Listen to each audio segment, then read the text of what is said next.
So we lost Misty, and that was probably my negligence, I guess, which is at least, you can learn from it.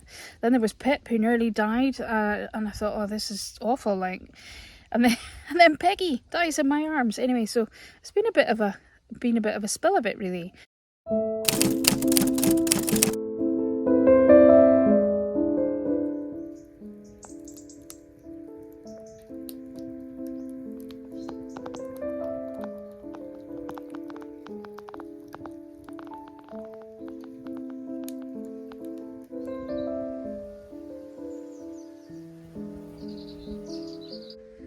So there's a few things to catch you up on over the last couple of weeks. It's been a tough couple of weeks, actually. So about 3 weeks ago, one of our hens, my favourite hen, not that you should have favourites, but like saying your favourite child, kind of. Anyway, Misty was a cuckoo Moran, and she has been with us for a couple of years. We got her from about 18 weeks old, and I just really liked her. She was a sweet hen, but also really pretty, and anyway, I liked her. She started to get sick, and I saw that she was floundering, and so I brought her inside, and she went downhill very quickly. I think she had worms in the end. I do worm all the chickens a couple of times a year, but she lives with the 2 cream leg bars in a separate setup, and I don't know if I maybe missed a worming or something. Anyway, it was too late. I started to treat her, and she died. So it was too late. So straight away I went out and started to treat the leg bars that she'd been living with, and one of them started to get sick too. So I brought her inside as well. So that was Pip, was now inside, and there was nothing to her. Like, she was really, really skinny, very upset tummy, and all the usual symptoms. Anyway, so I basically filled her full of all kinds of nutrients, good, really just I threw everything at her.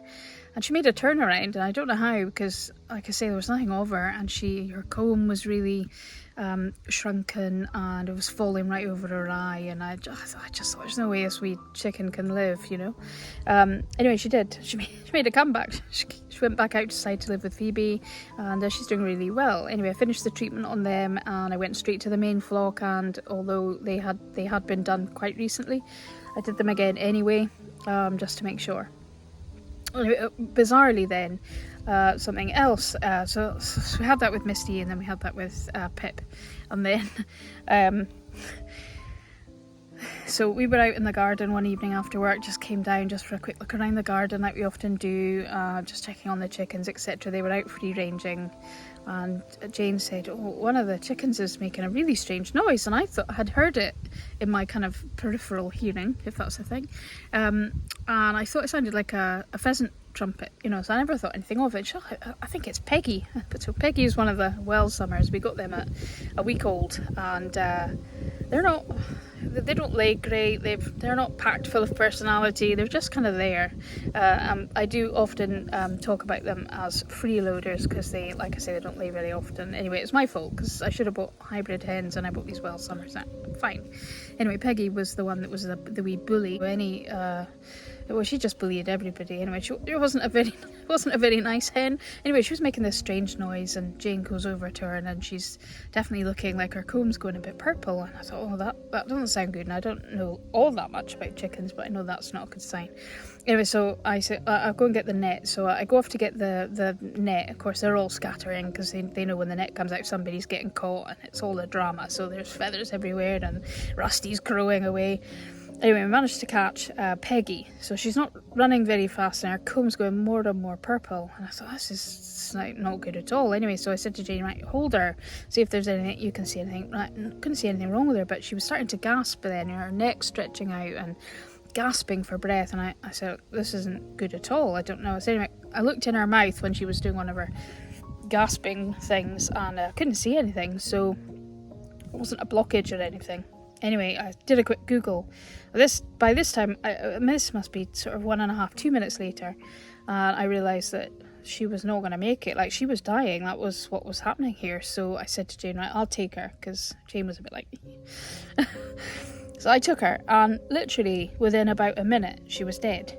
And I still don't know, but from all the Googling that I've done and looking at loads of backyard chicken forums and all the rest of it, it seems to be likely that it was some sort of heart condition. So all the other hens seem very healthy, there's no issues at all.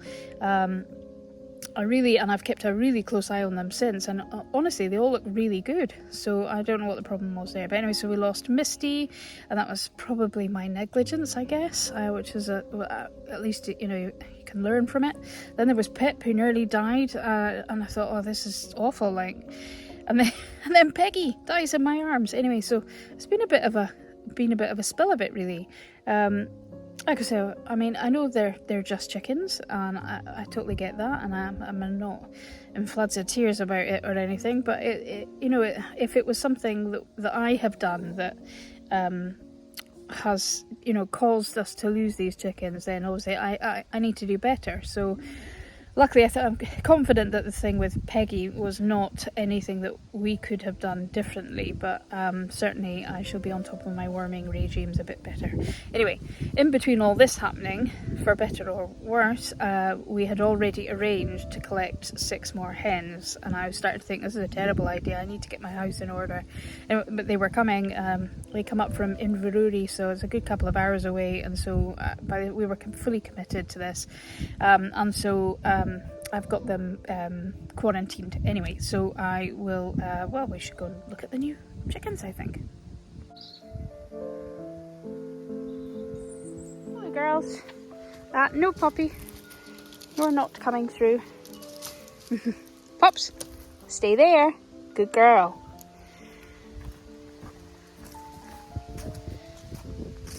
Bluebell. They're having a lovely time making dust baths out of my finished flower bed. Rusty. And here are the 2 leg bars I was talking about earlier. That's Pip on the left, the one who nearly died. And they're looking great. Well done, Pip. Well done for living. You go, girl. I've given them a bunch of rakings to go through later. Okay, they're a bit wild, these ones. This is Brandy. She's a Rhode Island Red. Here they go, they're running away now. This is Luna. Sky. Claudette is the white one. She's a French Leghorn. That's why she's called Claudette. Let's see if I can do better. There we go. Yeah, and this is our new Nestera coop. Which I'll talk about a bit later. But yeah, they're in here quarantining. That's where Misty ended up. Love her. And this is where the leg bars of Misty live. Well, Misty did live. So yeah, we've got oh, I see what's happened. What are you doing here? Come on. She likes to eat chicken poo.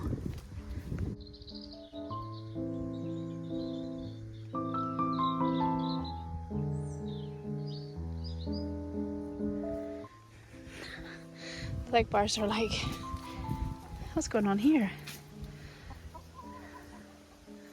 But everybody's wondering what's going on here. So the Nestera coop, obviously it has a roof and a back door, but I was in the middle of cleaning them out.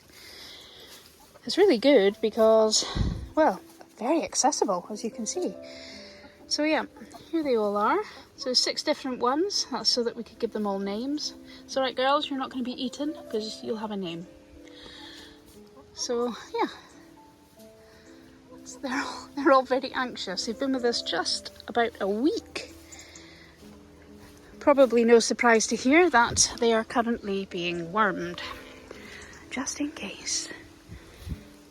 All right, Rusty. Okay, Meredith. Are you limping? I hope not. Coco and Bluebell. So yeah, I think everyone else is fine. Keep an eye on them, watching them like a hawk, you might actually say. Chicken keeping is more complex than I thought it might be, if I'm honest.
So the weather has definitely turned a wee bit for the chillier.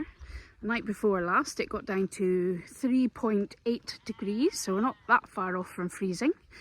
But yeah, September has started with some nice weather, as you saw in the previous part of this video, and then some sort of kind of a bit meh, not too cold, not too windy, so far so good for autumn. I'm not sure if I've shown this or not, but this is our wee honesty shop. So we sell eggs in here, and we've got some jams in there as well. It's got a cute little sign that when the eggs are sold, it says, "Sorry, sold out." Quite cute. Obviously we don't get a tremendous amount of passing traffic here, but we do have some regular customers who come and they buy eggs. We get a lot of folks slowing down to have a look at the little box. So yeah, it's been good. So far we've raised enough money from our chicken eggs to buy the 6 new pullets. So our chickens paid for more chickens. Not that they would consider that a benefit, probably. I don't think that the existing chickens think much of the new chickens. And the other thing we've done this week, with the help of 2 lovely visitors, my aunt and uncle, we planted a couple of little apple trees. So I'll take you over and we'll have a look at them. So this is so exciting, isn't it? So this is a wee apple tree of the James Grieve variety, I think, bought from a local nursery, so hopefully it'll hold up to the weather here. We've done everything to make it work, this one. So yeah, hopefully in years to come we'll make some lovely eating apples. And then his partner over here, this is a Bramley cooking apple variety. She's about the same size. Her name is Frida, and this is Herbert, and they are named after my sadly departed grandparents. But yeah, hopefully these 2 little trees in many years to come are going to make loads of apple pies and lots of eating apples. They're situated here. Sorry, a bit windy. I'll turn round. They're situated here because I thought if I put them down in the main garden, they would be subject to a lot of shade down there. They wouldn't get, because of the trees on the periphery. So they're getting bigger every year and getting harder to manage. So these little apple trees won't get as much sun as they would up here. And also, I thought it was nice. I mean, this part of the garden's kind of wasted. We've got, apologies for the wind. we've got a washing line and a bench, but obviously from the back of the house they're very accessible. Kind of wasted bit of garden, and I thought it would be nice to have some fruit trees there, hopefully with blossom, etc. So yeah, that's it. 2 new apple trees, 6 new hens, a bit of loss, some lessons learned. Yeah, little egg shop, little honesty shop going well. So far, for all the things we've sold in there, we haven't lost anything. Nobody's stolen anything, which is great. So my faith in humanity is still going strong. So that's it. I think the update, don't think there's much more to report. Yeah, so that's it for now. So thanks for coming along for this bit heavy in the beginning, this video, but hopefully, yeah. Hopefully it'll all work out in the end. As I say, lessons learned, and so we will, yeah, we just keep on keeping on. That's what we all do, isn't it?